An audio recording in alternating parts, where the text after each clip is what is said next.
Let's mic, देश का मिजाज, बेस्ट।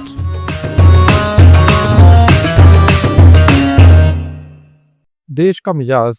आइए जानते हैं भारत के पश्चिमी राज्यों की अहम खबरें। मुंबई की लोकल ट्रेनों में हर दिन होने वाली भारी भीड़ को कम करने के लिए महाराष्ट्र सरकार ने एक बड़ा कदम उठाया है। अब सरकारी कर्मचारियों को ऑफिस आने के लिए अपने रेगुलर टाइम से आधा घंटा लेट आने की छूट मिलेगी।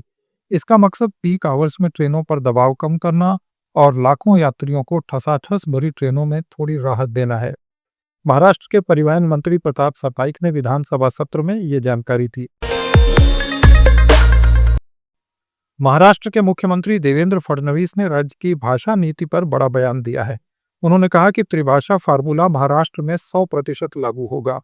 ये बयान ऐसे समय आया है जब कुछ सप्ताह पहले राज्य सरकार ने वह विवादित सरकारी आदेश GR वापस लिया था जिसमें हिंदी को तीसरी अनिवार्य भाषा बनाने का प्रस्ताव था।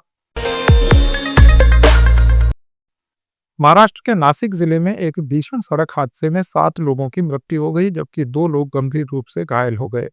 हादसा डिंडोरी शहर के पास वानी डिंडोरी रोड पर हुआ जहां एक कार और बाइक की टक्कर हो गई। टक्कर के बाद दोनों वाहन सड़क किनारे एक छोटी सी नहर में जा गिरे। घायलों को अस्पताल में भर्ती कराया गया है। महाराष्ट्र के उप मुख्यमंत्री एकनाथ शिंदे के नेतृत्व वाली शिवसेना ने आनंदराज अंबेडकर की रिपब्लिकन सेना के साथ गठबंधन की घोषणा की है। ये गठबंधन आगामी स्थानीय निकाय और महानगर पालिका चुनावों को ध्यान में रखकर किया गया है। इस गठबंधन को शिव शक्ति भीम शक्ति का नाम दिया गया है, जो बाला साहब ठाकरे और डॉक्टर BR अम्बेडकर की विचारधाराओं को आगे बढ़ाने का दावा करता है। वडोदरा में हुए पुल हादसे के बाद गुजरात सरकार ने गुजरात के 1800 से ज्यादा पुलों की समीक्षा की और 133 पुलों को एहतियात के तौर पर बंद कर दिया है। इनमें से 20 को सभी वाहनों के लिए बंद किया है जबकि 113 पुलों को केवल भारी वाहनों के लिए बंद किया गया है।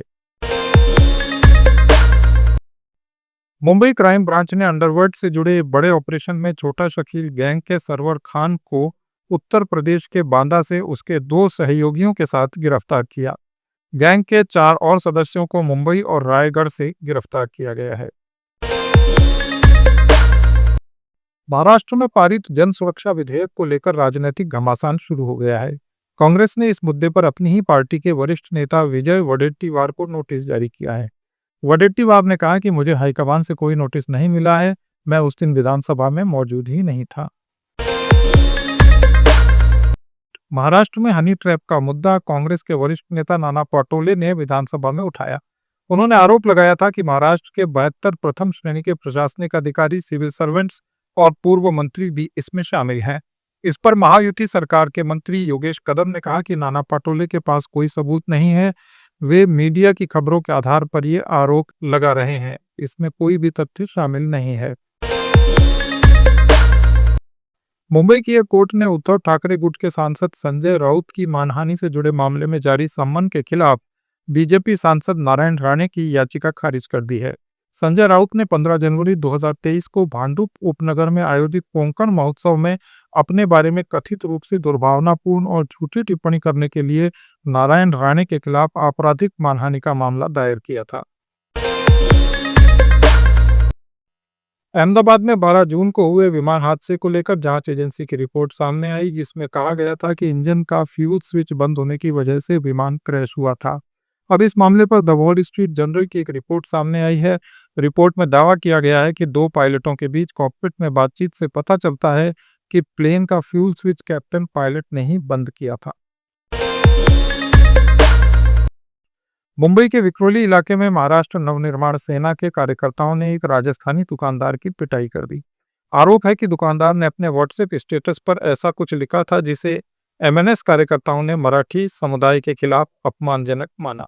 MNS कार्यकर्ताओं ने दुकानदार से जबरन माफी मंगवाई और थप्पड़ मारे।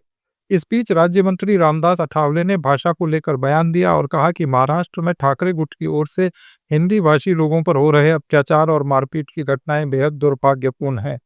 उन्होंने कहा कि अगर जरूरत पड़ी तो रिपब्लिकन पार्टी ऑफ इंडिया के कार्यकर्ता ऐसे लोगों को जवाब देंगे।